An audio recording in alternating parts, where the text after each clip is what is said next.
प्रिय दर्शकों, आज की कहानी आपको थोड़ा भावुक कर सकती है, क्योंकि आज एक इमोशनल कहानी आपके साथ साझा कर रहा हूँ। इमोशन करने के साथ एक बहुमूल्य बोध भी आप इस कहानी से सीख सकते हैं, इसलिए इसे पूरी जरूर सुने।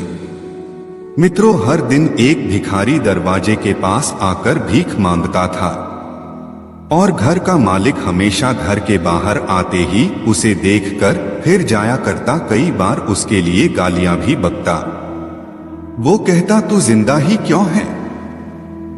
पूरी जिंदगी ऐसे ही भीख मांगेगा क्या? धरती का बोझ क्यों बना बैठा है? और कभी कभी उस भिखारी को गुस्से में वह धक्का भी मार दिया करता। इतना कुछ हो जाने के बावजूद भिखारी के मुंह से सिर्फ यही निकलता कि भगवान भगवान तुम्हारे पापों को माफ करे। एक बार सेठ को धंधे में बड़ा नुकसान होने की खबर मिली। सेठ बहुत परेशान था कि तभी उसके दरवाजे पर वही भिखारी आया। गुस्से में अपना आपा खोते हुए सेठ ने उस भिखारी को पत्थर दे मारा। पत्थर लगने के कारण भिखारी का सर फूट गया और उसके सर से खून बहने लगा। फिर भी दर्द से कराहते हुए भिखारी ने इतना ही कहा, भगवान तुम्हारे पाप को माफ करे। भिखारी वहां से चला गया। सेठ सोच में पड़ गए। भिखारी को पत्थर मारा, फिर भी उसने सिर्फ प्रार्थना की। सेठ का गुस्सा शांत हुआ। शेर का मन शांत हुआ भिखारी का रहस्य जानने के लिए। सेठ ने भिखारी का पीछा करना शुरू कर दिया।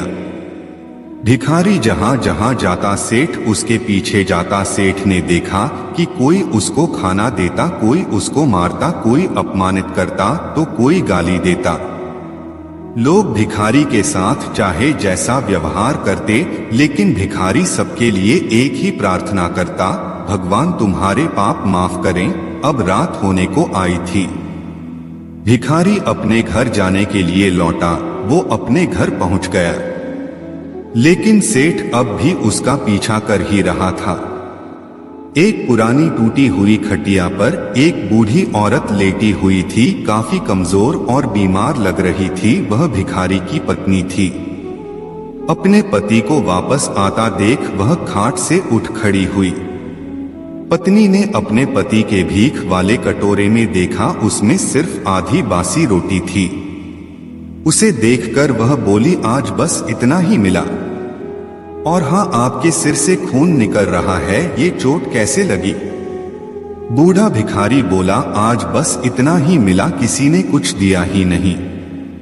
सबने गालियां दी और एक ने पत्थर भी फेंका, इसीलिए मेरा सर फट गया। एक गहरी ठंडी सांस लेकर बूढ़ा भिखारी फिर से बोला, यह मेरे ही पापों का फल है। तुम्हें याद है कुछ सालों पहले हम कितने अमीर थे? क्या कुछ नहीं था हमारे पास? हमारे पास हर चीज जरूरत से ज्यादा थी, लेकिन हमने कभी दान नहीं किया। और उससे भी बुरा हमने उस अंधे भिखारी के साथ किया जो हमारे द्वार पर भीख मांगने आया करता था। बूढ़ी पत्नी की आंखों में आंसू आ गए।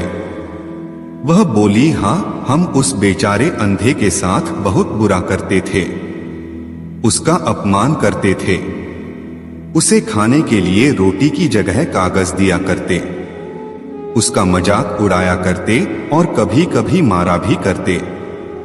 मैंने कभी उसको रास्ता नहीं दिखाए। एक बार मैंने उसके मुंह पर मिट्टी भी फेंकी थी और वह हमेशा दुखी होकर यही कहता कि भगवान तुम्हें तुम्हारे किए की सजा देगा, भगवान तुम्हारे पापों की सजा जरूर देगा। उसका श्राप सच हुआ और हम इस दुख भरी जिंदगी में आ गए। भिखारी बोला, हाँ, उसका श्राप सच हुआ, इसलिए मैं किसी को बद्दुआ नहीं देता। चाहे कोई मेरे साथ कैसा भी बर्ताव करे, मैं हमेशा उसके लिए प्रार्थना करता हूँ। मैं नहीं चाहता कि कोई भी हमारे जैसे जिंदगी का अनुभव करे, किसी को भी हमारे जैसे दुखों का सामना करना पड़े। वो नहीं जानते कि वह कितना बड़ा पाप कर रहे हैं, इसलिए अनजाने में हुए पाप की ऐसी सजा किसी को भी मिले मैं नहीं चाहता। सेठ वहीं पर छुपकर यह सारी बातें सुन रहा था। अब उसे सब कुछ समझ में आ गया था। भिखारी और उसकी पत्नी ने वह आधी रोटी मिल बांट कर खाएं और भगवान को धन्यवाद बोलकर सो गए।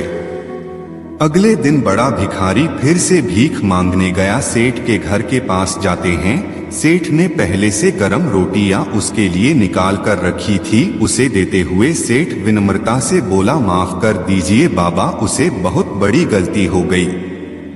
बूढ़ा भिखारी बोला, भगवान तेरा भला करे। इतना कहकर वह आगे निकल गया। इस कहानी से जो सीख लेने लायक है वह बड़ी ही सिंपल है कि आदमी चाहे किसी के बारे में बुरा कहे या भला करे, लेकिन भगवान सिर्फ कर्म के हिसाब से उसको फल देता है। क्या हुआ अगर भगवान नहीं दिखता है, लेकिन यह बात बिल्कुल सच है, उसके खाते में सबका हिसाब बहुत बहुत पक्का होता है। इसलिए जब किसी के लिए कुछ भी करो तो अच्छा ही करो।